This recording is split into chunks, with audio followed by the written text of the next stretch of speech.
மாமாவும் சரி ப்ரொடியூசராக இருந்து அரசியலுக்கு வந்திருக்காங்க. அம்மாவும் சரி சின்ன வயசுலேருந்து சின்ன வயசுல கல்யாணத்து ஆரம்பத்துலேருந்து அப்பாவோட பல கதைகள் கேட்டிருக்காங்க.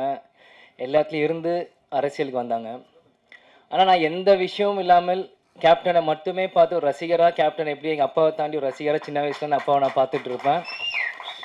இந்த வாட்டி என்னை ஒரு சினிமா மேடைக்கு கூப்பிட்டு பேச வைக்கும்போது உண்மையிலேயே எனக்கு கொஞ்சம் வெக்கமாக இருக்குது, ஷையாக இருக்குது. நீங்கள் இங்கே இருக்கணுமா நான் அப்படின்ட்டு எனக்கு இருக்குது. இருந்தாலும் சண்முக பாண்டியன் ஒரு அண்ணன் இருக்கிறதுனால அப்பா எப்பயுமே சொல்லுவார், அண்ணன் தம்பிங்க எப்பயும் ஒற்றுமையாக இருக்கணும்ன்ட்டு. எங்கள் அப்பாவோட வார்த்தைக்கு மதித்து அதனால் இன்றைக்கி வந்து என் தம்பிக்கு ஒரு சப்போர்ட்டாக இருக்கணும்னு இந்த வந்திருக்கேன். படைத்தலைவன் படம் ஆரம்பத்திலேருந்து கதை கேட்கறதுலேருந்து நம்ம பார்த்திபன் சார் இருக்கட்டும், அன்பு சாராக இருக்கட்டும், எல்லாரும் வந்து கதை சொல்கிறதுலேருந்து நானும் தம்பியும் இந்த கதைகள் கேட்டிருக்கோம். உண்மையிலேயே ஒரு நல்ல படம், நல்ல கதை. படைத்தலைவன் நிச்சயம் எல்லாரும் சொல்கிற மாதிரி தமிழ் சினிமாவில் ஒரு மிகப்பெரிய ஒரு ஆக்ஷன் ஹீரோவை இன்ட்ரடியூஸ் பண்ணுற ஒரு படமாக படைத்தலைவன் இருக்கும். ஏன் இதை சொல்கிறேன்னா, யார் எப்படி சொல்கிறோம் எனக்கு தெரியல.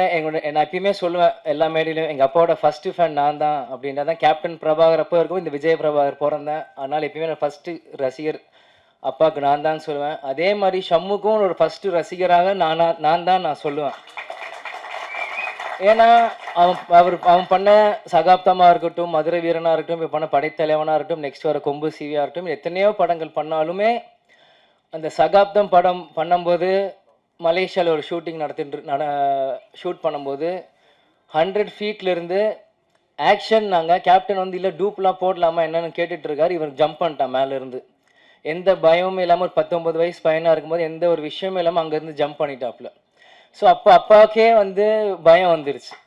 என்ன நீ பார்த்து குதிச்சிட்ட, நான் டூப் போடலாம் ஏதாச்சும் ரோப் கட்டலான்னு நீ பார்த்து தைரியமாக குதிச்சிட்ட அப்படின்ற போது ஷம்மு சொன்னாப்புல, கருப்பனையில படத்தில் ஹெலிகாப்டர் நீங்கள் ரோப்பே இல்லாமல் தொங்கிட்டு வந்தீங்களே,